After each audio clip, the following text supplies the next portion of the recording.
Hello, welcome to Badaboom. I'm Troy. Today, I want to talk to you about some things I noticed that happened at D23 this past weekend. But before I do, don't forget to like, comment, and subscribe below. So, let's dive in. So the first thing I really noticed was that for Disney, sequels are back. You may remember in 2023 when Ant-Man Quantumania came out and it bombed, and Bob Iger, who had recently returned to be the CEO of Disney, came out and said, not every superhero needs to have multiple sequels. Not every superhero needs to have maybe one sequel. We could just do one-off movies for them and call it good. And at the time, I think that made complete sense because Ant-Man was not that good. Ant-Man Quantumania definitely had its flaws. And while I do think it is nice to kind of package up these films in a trilogy to kind of shape our characters out, sometimes it's not needed. And we went a couple of steps further in this era of the MCU when we gave Thor his fourth movie, the only one of the original Avengers team to get a fourth movie. And that also felt like a pretty big bomb. Yeah, it had some funny parts, but I think, in my opinion, Taika Waititi just went a little bit too far, and he's even admitted that no one was really telling him no, and he kind of had full control over everything and didn't have anyone really be like, hey, let's pull this back a bit. A little too many jokes. Even Chris Hemsworth has said, yeah, I became a parody of myself in this movie. But how does that relate to D23? Well, you may have noticed almost every single thing that was announced at D23 is a sequel. Now, if we look just at the Disney properties, there's Moana 2, there's Frozen 3, there's Incredible 3s, like, there's so many sequels. And while I do see the hype for these sequels, especially the Tron sequel, we've waited so long for this, but it's just a way we can see there's a change of tone when it comes to how Disney is approaching the sequel industry. And how has this come about? Well, if we look at the most recent movies Disney has released, especially Disney with Pixar, look at In-N-Out 2. Globally, so far, it's made $1.46 billion. That's a lot of money to say, yeah, I'll make some more sequels if it's going to make some more money. And to follow that up, Deadpool 3, or Deadpool and Wolverine, has just crossed the $1 billion line globally as well too. So it definitely seems like the money is there for sequels now that it wasn't there before. And I think a large part of that has to do with Bob Iger being back inside Disney and Kevin Feige being a little bit more focused on what is going on. Because when they were so spread thin during phase 4 of the MCU, it was tough to really make sure that the quality is there and everything. And one of the movies that did really well was because you had a director who was very focused on the movie itself, and that was Ryan Coogler, because Wakanda Forever, a sequel, was a great movie. I think I saw it maybe 2-3 times in theaters, and none of the other Marvel movies at that time, I was like, yeah, let me go see this multiple times. But that movie was great because you had someone who was very focused on making sure this is a great movie and is connected to it.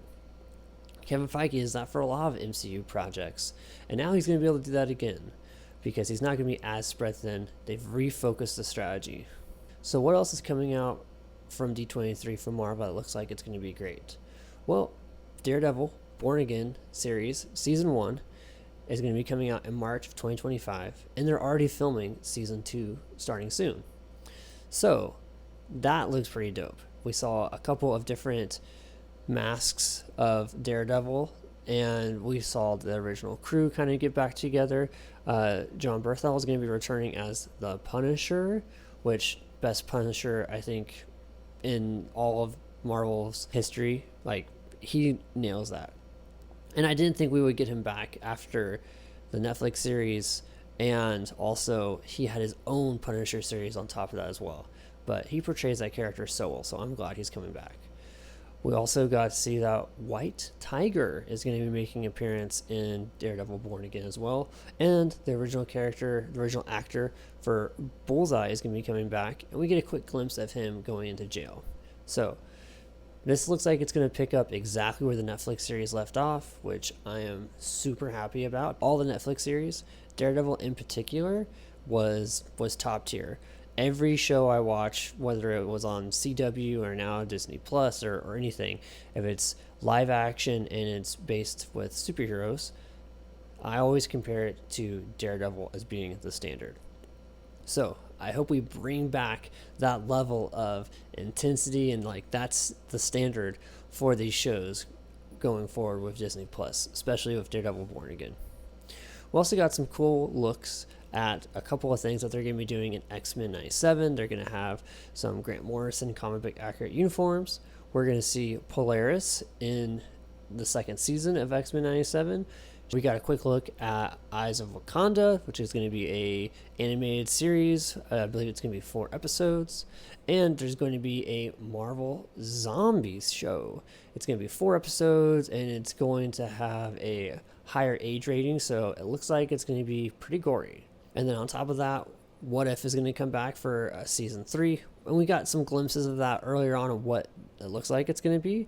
And we got a look at Your Friendly Neighborhood Spider-Man. And we got some glimpses of what all the characters are going to be in that. They revealed the voice actors for Norman Osborn. And it looks like there might be a Venom symbiote based on all the characters that they did a quick preview of. But there's a ton of stuff that was announced. And I'm excited to see what's going to come out next and how all this stuff is going to go. But overall, the idea that the sequels are back is something I think that we should be happy about.